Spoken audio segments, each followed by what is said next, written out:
Halo semuanya, balik lagi di Garasi Online bareng gue Gregi Hardianto.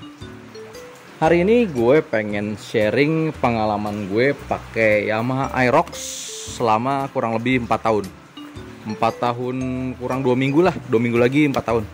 Jadi motor ini motor 2018, gue belinya Januari. Tapi rakitan ini rakitan 2017. Oke, jadi ini gue pengen sharing pengalaman gue pakai ginian.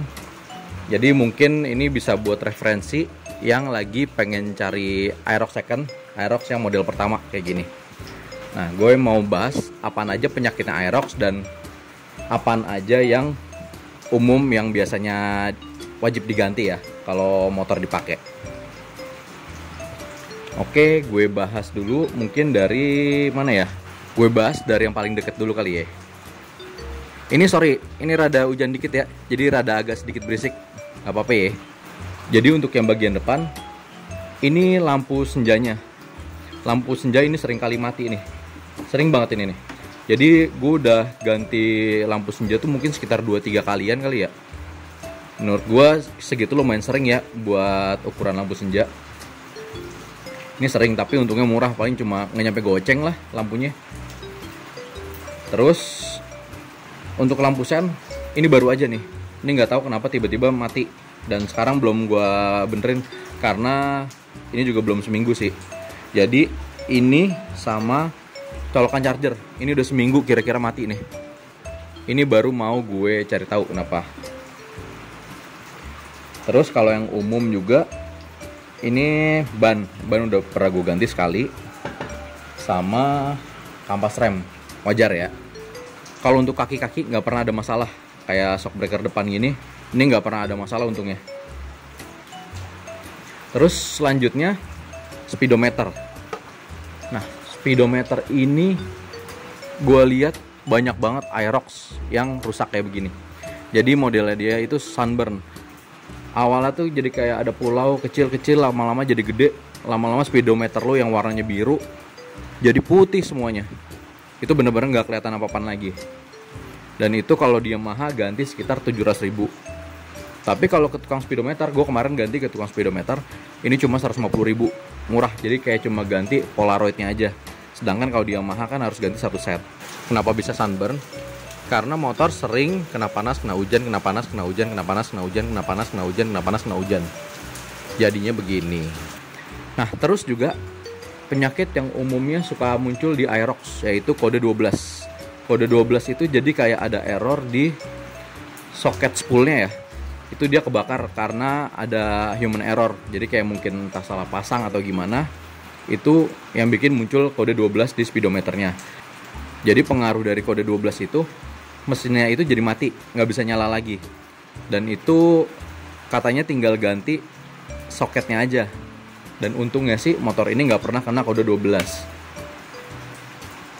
Terus lanjut untuk aki itu biasanya kan sekitar 2 tahun, atau motor baru biasanya 3 tahun. Sedangkan ini udah 4 tahun pun nggak pernah gue ganti. Ini akinya masih bagus banget. Tapi nggak tahu sih ya kalau sebenarnya kayak gimana, nggak pernah gue cek. Tapi sejauh ini akinya nggak pernah gue ganti dan nggak pernah ada masalah, nggak pernah soak. Oke, terus penyakit yang umum di Aerox adalah tutup laci yang di sini, laci charger. Jadi laci chargernya ini biasanya gampang patah untuk kaitannya. Jadi banyak banget Aerox yang pakai lakban biar nggak ngampleh-ngampleh itu tutupnya. Tapi untungnya yang punya gue sih masih aman ya, nggak ada masalah. Bentar ya, ada tukang bakso. Next, selanjutnya untuk bagian jok, ini gue rasa sih ya, makin sering dipakai dia tuh mulai agak kempes. Jadi yang awalnya empuk, sekarang masih empuk sih. Tapi awalnya dulu tuh empuk banget. Tapi makin kesini empuknya rada agak sedikit berkurang. Tapi menurut gue masih bisa ditoleransi. Dibandingin dengan motor gue yang sebelumnya pernah gue pakai, itu merek tetangga. Itu dari awal keras sampai akhirnya gue jual pun tetap keras. Itu nggak kempes sih, tapi nggak enak dipakainya. Terus kalau untuk radiator, dia juga nggak pernah ada masalah. FYI, gue biasanya servis selalu rutin di Yamaha. Pernah sih ke bengkel lain beberapa kali, kayak di bengkel temen gue itu pernah, tapi gue lebih sering bawa ini ke Yamaha. Terus lanjut lagi ke bagian CVT. CVT-nya pun juga nggak pernah ada masalah. Jadi paling sih yang penting sering-sering servis rutin aja ya. Jadi kayak roller diganti, kampas kopling diganti, fan beltnya diganti. CVT-nya ini nggak pernah ada masalah, nggak pernah ada getar, dredek-dredek gitu. Pernah ada dredek, cuma itu karena emang gue telat servis atau biasanya karena motor kotor. Misalkan 2 bulan gak gue cuci gitu, itu ya wajar ada dredek karena di sela-sela ban segala macam di situ kan dia ada kotoran, jadinya dia bikin getar. Tapi kalau misalkan udah selesai di servis ataupun abis dicuci, ini udah selesai, ini halus lagi, bener-bener menurut gue sih ini CVT-nya Yamaha nggak pernah ada masalah dibandingin lagi dengan motor gue yang merek sebelah dulu. Selain merek tetangga yang tadi gue sebut, gue juga pernah punya Vespa Primavera I-Get yang Anniversary Edition. Menurut gue mesinnya sih nggak ada masalah ya, CVT-nya nggak ada masalah, dia tuh nggak ada getar. Cuma dipakainya itu agak kurang ya, kayak buat manuver kurang nyaman, terus buat boncengan nggak nyaman, dibilang irit juga enggak. Kalau Vespa sih emang sebenarnya cuma buat fashion aja ya, itu motor fashion, jadi emang ganteng sih ganteng, kualitas bodi bagus, cuma kalau emang dipakai buat harian nggak terlalu sih ya. Jadi emang bener-bener buat fashion aja itu motor. Ya oke sih sebenarnya. Terus gue juga pernah punya Yamaha X-Max. Yamaha X-Max menurut gue karakter mesinnya mirip kayak gini. Jadi Yamaha itu mesinnya menurut gue sih rekomen ya. Mesinnya bagus-bagus, kencang-kencang, irit-irit, dan awet-awet. Jadi intinya motor ini sih rekomen banget buat yang lagi pengen cari motor buat harian. Rekomen banget. Dan gue gak nyesel sih beli motor ini buat harian, walaupun gue ada motor-motor lain. Nah kalau buat hariannya tetap ini sih. Terus untuk shock breaker, dia juga gak pernah ada masalah, gak pernah ada bocor. Mesinnya juga gak pernah ada masalah juga.